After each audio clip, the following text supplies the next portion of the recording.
Shalom Bapak Ibu Jemaat yang dikasihi oleh Tuhan Yesus, damai sejahtera kiranya beserta kita semua. Mari kita tetap setia membaca firman Tuhan dan menjalankan firman Tuhan itu dalam kehidupan kita sehari-hari. Selamat mengikuti renungan firman Tuhan hari ini melalui versi audio. Tuhan Yesus memberkati Bapak Ibu dan Saudara sekalian. Renungan hari ini, Rabu 23 Desember 2020 dengan judul Conditional versus Unconditional Love. Mari kita baca firman Tuhan dari Matius 2 ayat 1 sampai 8. Injil Matius pasal 2 ayat 1 sampai 8, demikian firman Tuhan.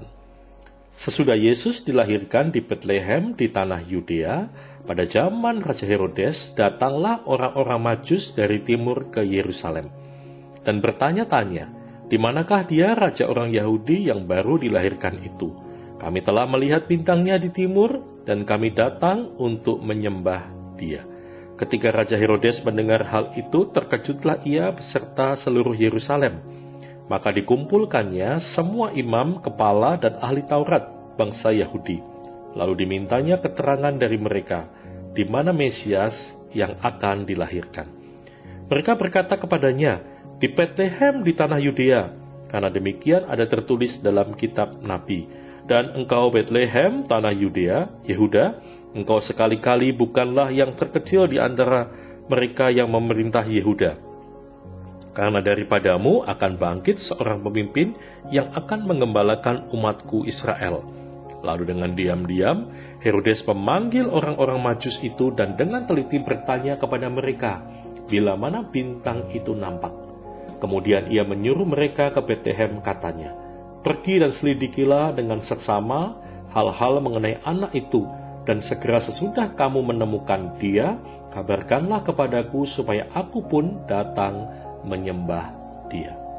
Bapak, Ibu, dan Saudara sekalian, di antara tokoh-tokoh Natal yang dicatat di Alkitab, seperti Maria, Yusuf, para gembala, serta orang-orang Majus yang bersukacita menyambut kelahiran Yesus, ada satu orang yang merasa terancam. Dialah Raja Herodes. Herodes menjadi gubernur Galilea pada usia yang cukup muda. Dengan menempatkan dia di Galilea, pemerintah Roma berharap dia bisa mengendalikan orang Yahudi yang hidup di situ. Ini menyebabkan ia disebut Raja orang Yahudi. Herodes adalah orang yang gila kuasa. Ia akan mempertahankan kekuasaannya dengan cara apapun, bahkan membunuh. Ia bertahta lebih daripada 40 tahun sampai mendengar kabar tentang kelahiran seorang raja lain yang baru lahir. Tentu ia terkejut. Ia memang raja, tetapi tidak terlahir sebagai raja. Ia harus berjuang untuk mendapatkan kedudukan itu. Lalu siapa yang dimaksud oleh tamu-tamu asing itu? Mengapa dia sampai tidak tahu? Maka dia memerintahkan imam kepala dan ahli Taurat untuk menyelidiki hal ini. Dan kepada orang Majus, ia meminta mereka untuk memberitahu dia bila mereka sudah menemukan bayi itu. Namun orang Majus tidak kembali menemui dia. Marahlah dia. Jalan satu-satunya agar bayi itu tak punya kesempatan untuk merebut tahtanya adalah dengan dibunuh. Herodes sebenarnya berjasa dalam pemugaran bait suci Salomo, tetapi apa yang dilakukannya bukan karena dia menghormati Allah Israel, tetapi Herodes membangun bait suci hanya untuk menarik simpati dari bangsa Yahudi. Herodes adalah gambaran orang yang sifat dasarnya adalah tidak pernah puas, haus dengan kekuasaan, menggunakan segala cara untuk melanggengkan kekuasaannya. Maka ketika dia mendengar raja yang baru lahir, dia tidak pernah terfikir untuk menunjukkan respek. Dia bertindak dan demi dirinya sendiri. Dia tidak mau menundukkan dirinya untuk menyembah sang raja yang baru lahir itu. Dunia mengajarkan kita bahwa untuk menjadi pemenang, orang lain harus disingkirkan dan bila perlu dikorbankan. Demi kemenangan dan keuntungan pribadi, orang lain disingkirkan dan dikorbankan. Namun berbeda dengan Yesus Kristus yang meraih kemenangannya justru lewat pengosongan dan pengorbanan diri sendiri.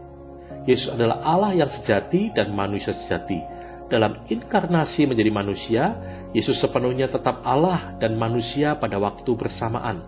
Namun dia mengosongkan dirinya dalam pengertian bahwa Yesus dengan rela membatasi sifat-sifat ilahinya tatkala menjadi manusia.